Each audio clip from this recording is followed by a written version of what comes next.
Di mana tadi kita menanam durian itu harus sesuai dengan standar penanaman. Jadi intinya Pak, kita tidak bisa lagi memakai pola-pola seperti nenek moyang kita yang lama. Karena apa? Faktor daripada kesuburan tanah itu yang paling penting Pak. Karena tingkat kesuburan tanah itu mempengaruhi tumbuh suburnya batang durian kita tuh.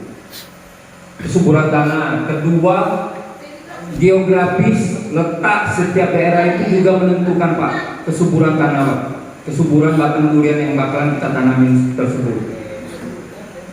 Kalau untuk daerah Jambi, insya Allah sudah ada yang berhasil untuk tanaman musangking dan bawor. Sudah ada Pak. Kalau memang nanti ada waktu, bisa kita sama-sama pergi ke kebun teman saya Pak, di Pal 13 Sukamaju Pak. Itu mereka menanam bawor dan musangking dari 7 tahun yang lalu. Ya benar. Kenapa saya berani mengatakan bahwa musangking dan bawor itu bisa di Jambi? Karena sudah ada contohnya Pak. Ya benar. Itu harga untuk, ini saya bicara itu dulu Pak ya, belum konteks kita ini keluarnya dulu.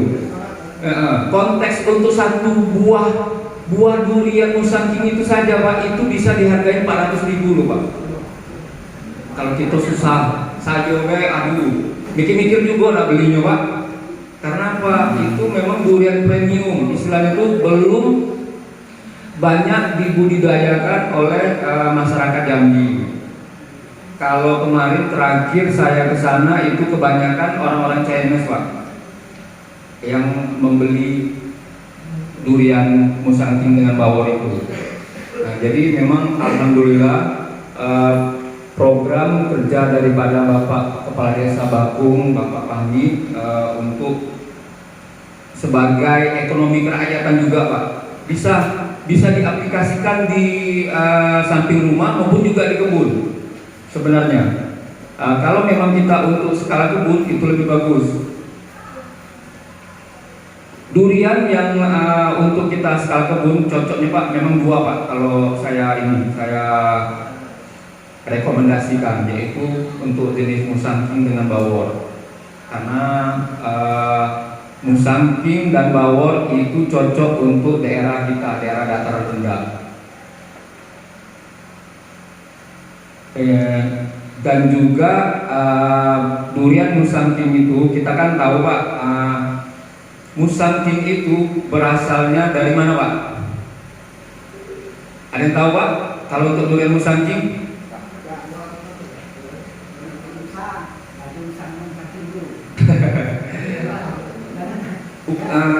Kalau untuk musangking itu berasal dari Malaysia Pak. Itnya valid.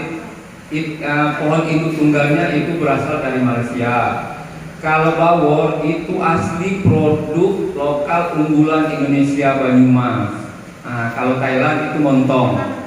Ya, banyak Pak jenis-jenis durian ini. Bukan yang untuk unggulan ini bukan 3 aja. Kita di tempat saya itu ada bibit uci namanya Pak. Uci itu bagus juga.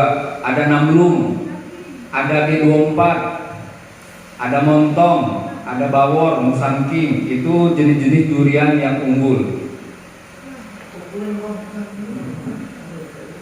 Ukuran apa? Kalau untuk buah bawor itu lebih dari 4 kilo Pak. Besar. Kalau untuk musangking dianya paling di berat 2 kilo, 1,5 kilo sampai 2 kilo. Itu untuk buahnya Pak. Jadi kalau produk lokalan Indonesia yang paling unggul itu bawor ya. Banyumas itu asli Banyumas. Jadi kita ini Pak, sessionnya boleh tanya, boleh saya terangkan, boleh tanya langsung juga nggak apa-apa ya Pak ya. Jadi di sini saya langsung ke pokok permasalahan, yaitu pemilihan lokasi. Tadi kalau untuk tempat penanaman tuh Pak, wajib tuh matahari Pak. Benar, itu minimal 50-60% itu mereka tidak ternaungin batangnya. Jadi sinar matahari itu harus terus mendapat untuk ke bibit tanaman kita itu. Kalau mereka ternaungi, insya Allah tidak bakal besar, Pak. Insya Allah ini tidak bakal besar kalau mereka ternaungi oleh tumbuh-tumbuhan lain. Itu yang pertama. Kalau suhu kita tidak usah kita pertanyakan lagi karena suhu kita memang cocoknya Pak. Di angka 24 sampai 32 derajat Celcius itu memang di era tropis. Karena durian ini memang buahnya buah tropis Pak, nggak ada di Jerman Pak. Di Eropa nggak ada, karena ini memang buah-buah tropis. pH tanah ini menentukan juga Pak. pH tanah itu berkisar di antara 6 sampai 7. Jadi kalau kita mau tanam itu ada alatnya nanti Pak.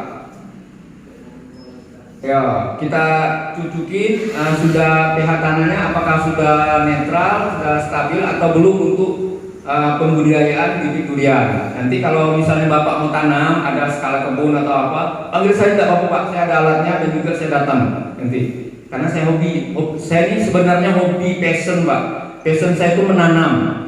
Nah itu dimanapun ada teman minta, Pak kesini Pak, saya mau tanam alpukat durian, saya datang Pak, saya bantu untuk mengedukasinya lah Pak, insya Allah. Tidak perlu dibayar Pak, saya datang insya Allah. Kalau untuk curah hujan, karena kita negara tropis ya Pak ya, curah hujannya kemungkinan berlebihan, sudah cukup untuk pembudidayaan daripada tanaman durian. Jenis tanah juga tanah kita Pak, tanah yang sangat subur. Nah, kalau untuk luas lahan harus diperhatikan juga Pak. Kalau memang nanti ada di antara bapak-bapak yang ingin skala kebun, itu minimal 8 meter Pak, tidak boleh kurang dari 8 meter Pak. Jaraknya Pak. Kalau kurang dari 8 meter itu batangnya bakalan bertahun nanti. Tidak maksimal juga pembuahannya Pak.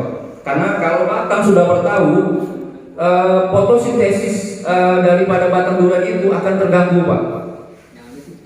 Nah, jadi minimal itu sudah harus di angka 8 meter, tidak boleh kurang. Kalau 10 meter lebih bagus. Nah, itulah Pak. Selanjutnya memilih bibit durian. Nah, jadi memang kalau kita untuk tanam itu memang bibit durian yang premium Pak. Yang tadi saya bilang bisa bawor, bisa musangking, uci, namblung, ataupun montong.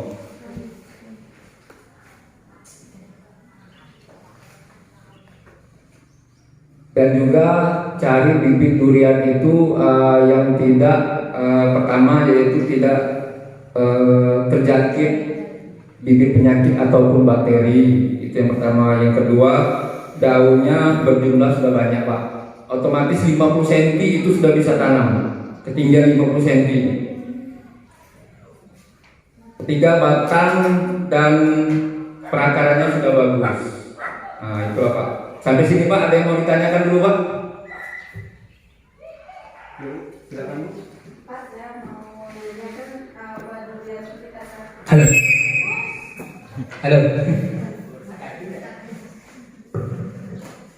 Assalamualaikum warahmatullahi wabarakatuh.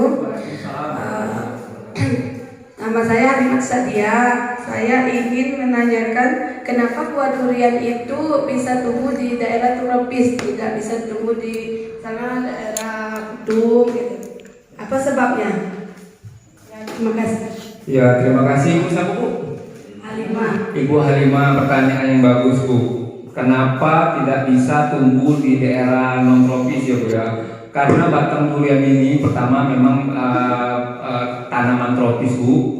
Kedua, karena di daerah kutub itu Bu, paparan sinar mataharinya kurang Bu. Dia harus terkena sinar paparan matahari yang 60-70% itu Bu. Jadi kalau tidak ada terkena sinar matahari bisa tumbuh Bu, cuman tidak maksimal, tidak akan bisa maksimal Bu pertumbuhannya Bu. Nah itulah Bu yang membedakannya. Memang kalau durian ini tanaman tropis Bu. Jadi tidak ada di Eropa, di daerah kutub itu pasti tidak ada. Mereka juga kalau disuruh makan durian mungkin bingung juga. Ada lagi bapak-bapak, ibu-ibu?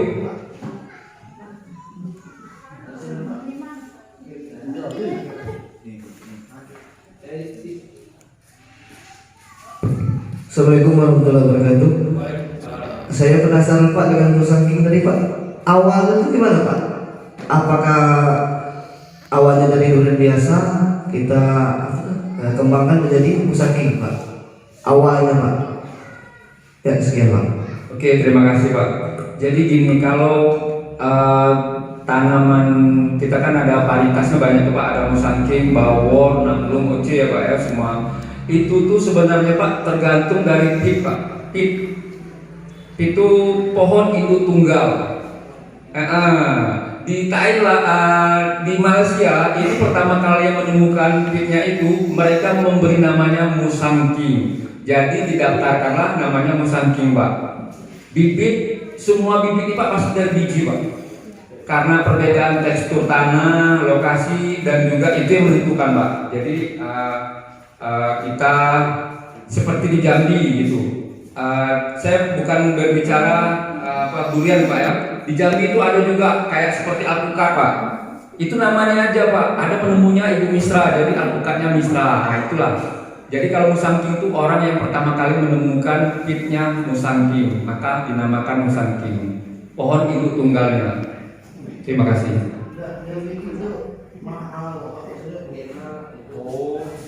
Oke, jadi ininya yang membuat dia mahal. Bapak udah pernah makan musangking Pak? Belum. Siapa yang di sini sudah pernah makan durian musangking? Bapak Ibu.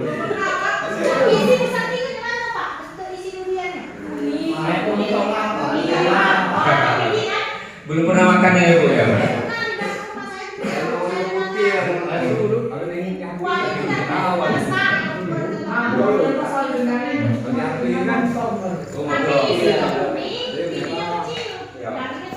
Saya jelaskan sedikit ya Bu ya.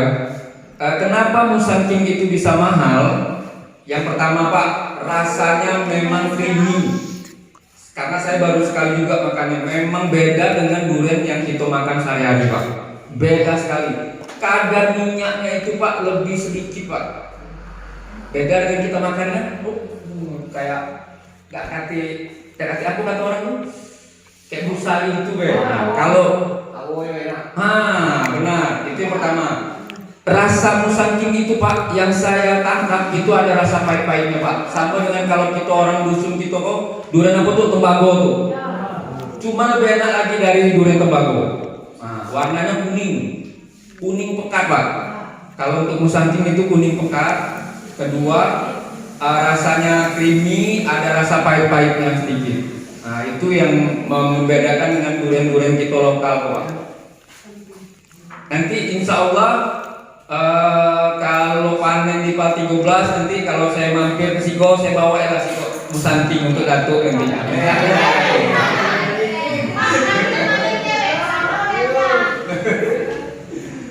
Kalau mau main ke rumah saya Pak, boleh ya Pak. Saya lagi mau membudidayakan bibit musangking juga dengan alpukat Miki. Boleh. Saya dua rumah, Siko di Kota Baru, Siko di Palasano, di Mestong. Bukan, kali di Palbulu Pak. Nah, jadi kalau Bapak mau misalnya nanti mau menanam alpukat ataupun durian skala produksi, kalau skala produksi itu maksudnya Pak lebih dari 20 batang tuh Pak. Bisa ke rumah Pak, kita sharing, kita langsung ke kebun, saya belum Bu. Kalau Kampung Tengah itu Bu, dari tempat saya 10 kilo lagi jauhnya. Iya benar, Bapak benar, wakil ketua. Ada lagi tidak Bu? Ayo.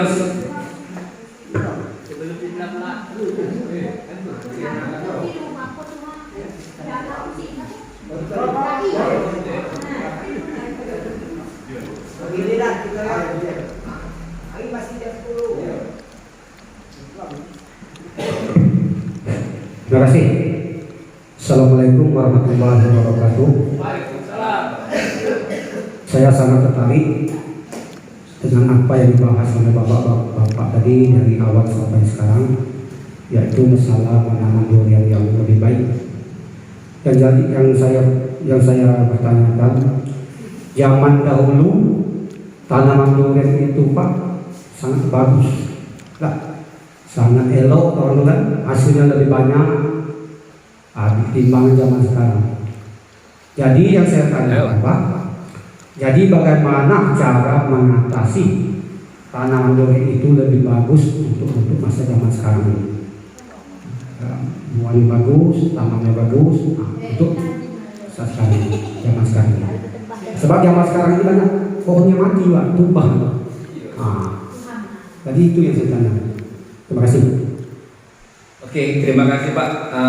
Untuk masalah penanaman kita belum nyampe ke situ, tapi sedikit saya kasih gambaran Pak. Kenapa batang durian zaman dulu Pak umurnya sampai ratusan tahun ya Pak ya, bertahan. Yang menjadi kendala Pak sebenarnya cara penanaman orang zaman dulu dengan kita sekarang bedanya cuma letak di bibitnya Pak. Kalau zaman dulu dari biji itu tidak efisien untuk kita terapkan, kita aplikasikan ke zaman sekarang Pak. Kenapa saya bisa bilang begitu? Kalau dari biji Pak bisa 10 tahun lebih Pak. Tidak lagi gitu. Itu duriannya belum berbuah. Jadi kalau secara rekayasa genetik sambung pucuk itu cuma membutuhkan 4 tahun Pak. 4 tahun insya Allah itu sudah bisa menghasilkan buahnya Pak, dengan perawatan yang sesuai dengan standar yang akan nanti saya jelaskan. Itulah Pak bedanya. Cuman kalau durian zaman dulu, durian biji itu memang bertahannya bisa puluhan tahun bahkan ratusan tahun. Tapi sekarang dengar kabar banyak terserang jamur Pak ya. Itu nanti kita bahas juga Pak nanti di situ Pak. Oke, ada lagi Pak? Silakan Bu.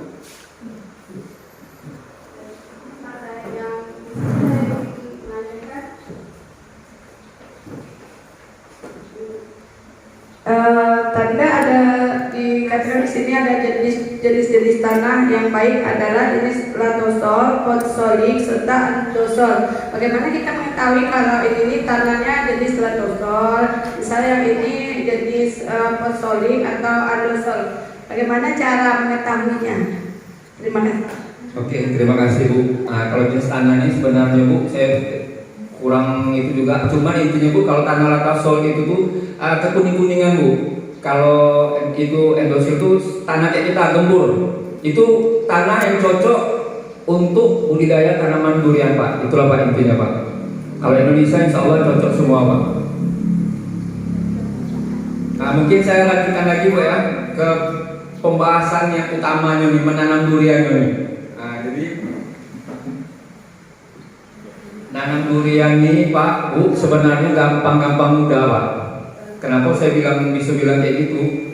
Iya, tinggal gali lubang, bener gak? Gali lubang, taruh bibit, tanam. Kalau kita zaman dulu, cuma tidak ketemu lagi kalau sekarang.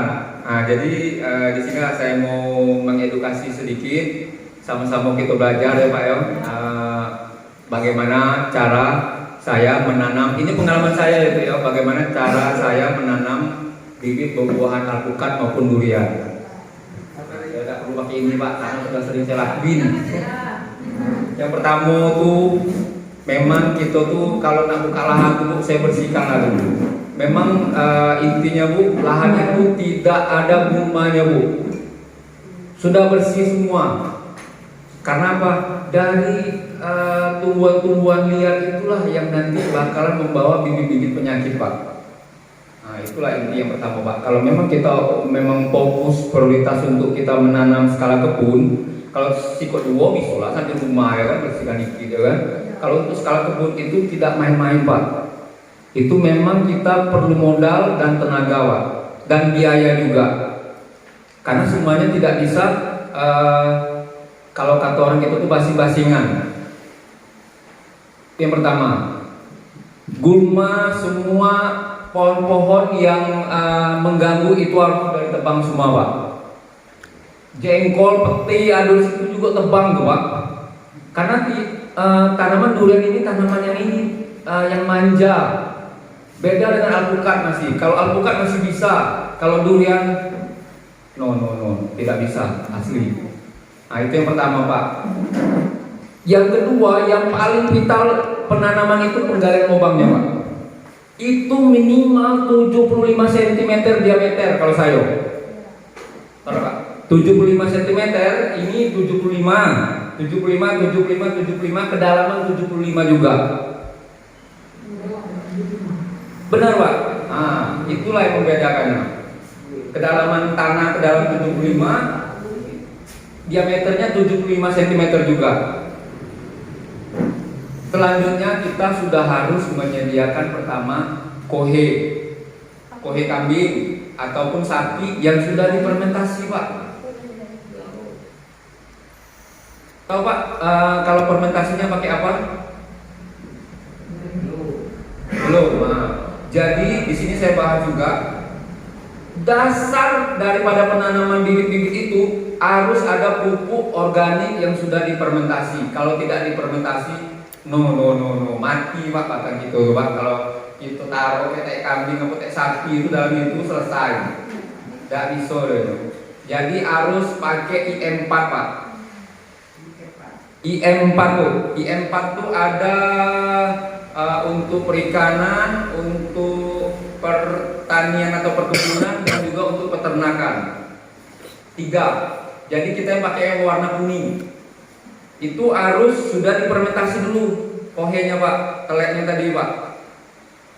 Minimal fermentasi telek itu 2 minggu, Pak. Itu dengan kita siram, kita masukin ke karung. Kita bisa kan telek itu kita masukin ke karung yang 20 kilo.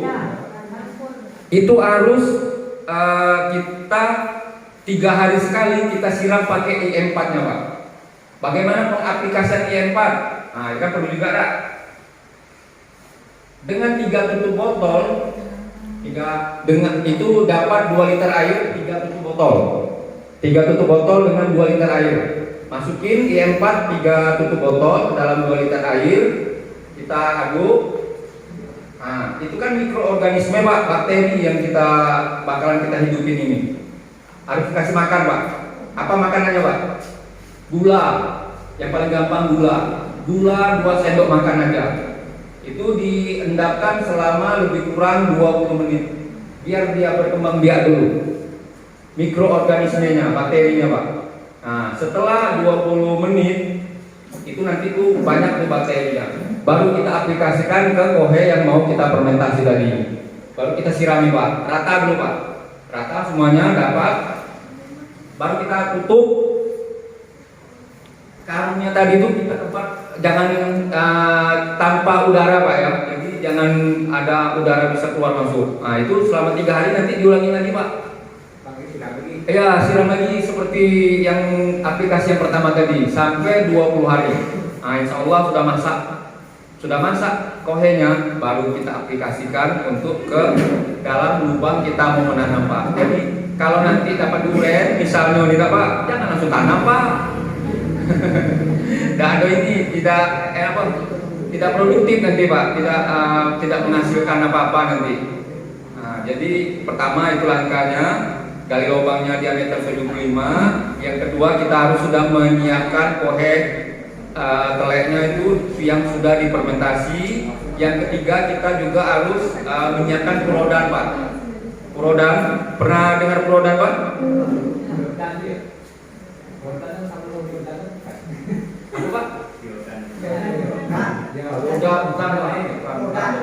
Furodan ini, Pak, sejenis insektisida. Gunanya, fungsinya di dalam tanah yaitu untuk membunuh hama-hama kecil seperti rayap, serangga, ule-ule yang gede-gede biasanya kan. Nah, itu yang merusak akar daripada durian kita, Pak. Jadi kita harus sudah menyiapkan itu juga. Furodan itu gunanya, Pak. Yang selanjutnya yaitu kita harus menyiapkan antrakol. Antrakol ini sejenis insek juga, cuman fungsinya itu untuk membunuh jamur yang ada di dalam tanah. Jadi harus kita netralisir dulu Pak, karena yang untuk penanaman kita itu harus sudah bersih dari jamur dan serangga-serangga yang bisa membahayakan bibit kita. Nah itu fluodan sama antrakol, selanjutnya dolomit. Kalau dolomit kayaknya tahu semua lah Pak ya. Dolomit ini Pak fungsinya untuk sebagai pengatur penyeimbang pH tanah Pak, keasaman tanah. Jadi dengan dolomit itulah tanah kita tuh bisa netral, zat asamnya tuh stabil Pak. Nah itu. Jadi 4 faktor inilah yang sangat menentukan kita dalam bercocok tanam, dalam menanam durian ataupun jenis tumbuhan buah-buahan yang lain. Yang pertama diameternya, yang kedua kohe yang sudah difermentasi, yang ketiga harus menyiapkan porodan, yang keempat antrakol, yang kelima kita harus juga menyiapkan dolomit. Berapa takarannya? Nah ini. Kalau untuk kohe itu 1 ember kecil